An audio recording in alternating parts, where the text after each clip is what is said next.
Bonjour, je m'appelle Étienne Menquin et je fais une thèse CIFRE avec Sicara et Centrale Supélec sur le sujet de Few Shot Learning en Computer Vision. Toutes les 2 semaines, dans une vidéo d'un peu moins de 10 minutes, je vous partage les apprentissages de mon quotidien de doctorant. Et aujourd'hui, je vais vous parler de Few Shot Learning et de Domain Shift.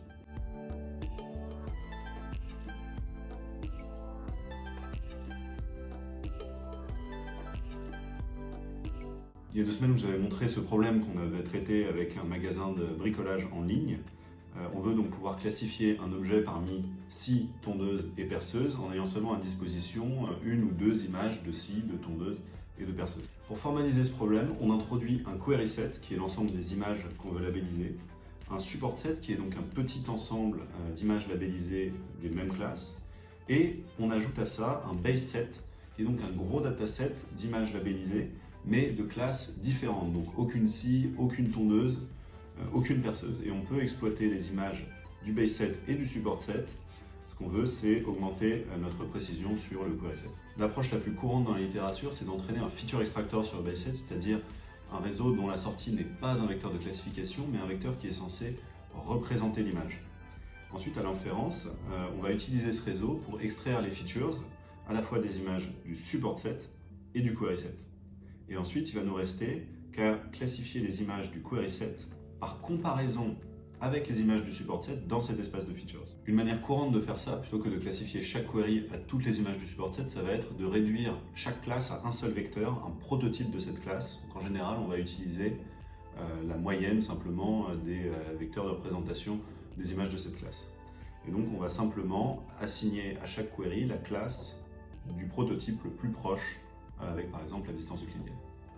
Ça c'est la méthode standard, mais vous voyez que dans l'exemple que je vous ai montré, toutes les images, elles sont en fait issues du même contexte, c'est-à-dire bien centrées sur un fond blanc avec une belle luminosité.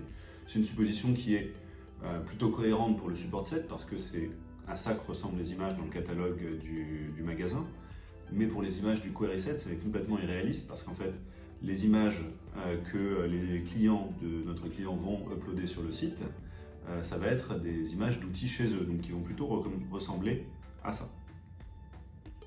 Et à ce moment-là, si on applique simplement la méthode des prototypical networks, en fait, on va voir que les images support et query, elles vont être projetées dans des régions de l'espace complètement différentes. Et du coup, si on applique naïvement la distance euclidienne pour classifier les queries, on court à la catastrophe. Dans la littérature, on appelle ça le domain shift. Et quand on a beaucoup de données, à la fois dans le domaine source et dans le domaine cible, c'est assez simple en fait d'entraîner un modèle à réaligner les 2 distributions. Mais quand on a seulement une poignée d'images support et query, ces méthodes-là ne vont pas marcher. Donc c'est un tout nouveau problème qu'on a introduit dans notre papier publié il y a 2 mois à la conférence ECML-PKDD. Et ce problème, on l'appelle Few Shot Learning under Support Query Shift. Comment est-ce qu'on peut résoudre ce problème? Alors je vous rassure, on n'en est pas là. En fait, tout ce qu'on a fait, c'est produire une première idée qui bat les algorithmes de Few Shot Learning classiques sur ce nouveau problème, tout en donnant à la communauté tous les outils nécessaires pour battre notre idée. Cette idée, on l'a appelée Transported Prototypes parce qu'il s'agit de combiner les prototypical networks dont je vous ai parlé avec le transport optimal. Le transport optimal d'une distribution source vers une distribution cible, on peut le voir comme le plan de transport le moins coûteux qui réalignerait la distribution source sur la distribution cible. Par exemple, dans le cas de 2 distributions discrètes, le coût de transport d'un point source vers un point cible, ça va être assez intuitivement la distance euclidienne entre ces 2 points. Et du coup, le plan de transport optimal de la distribution source vers la distribution cible, ça va être le matching par paire des 2 distributions qui va minimiser la somme des coûts de toutes les paires. Après, je ne vais pas trop rentrer dans les détails, mais on ajoute un terme de régularisation anthropique parce qu'on ne veut pas assigner chaque point source à un point target. Ce qu'on veut, c'est plutôt une projection globale de la distribution source vers la distribution cible. Voilà pour ce que c'est que le transport optimal. Maintenant, comment on l'utilise? On va commencer comme en Few Shot Learning classique, c'est-à-dire qu'on va utiliser notre feature extractor pour projeter les images support et query dans l'espace des features.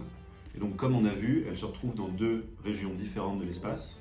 Et c'est là qu'on va appliquer le transport optimal pour réaligner le support set sur le query set.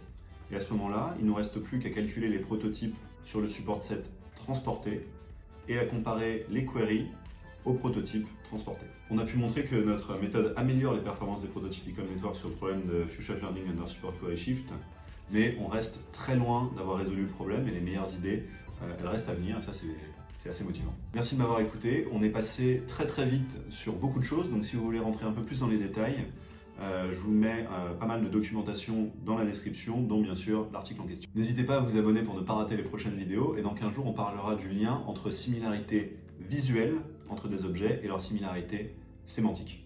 À bientôt!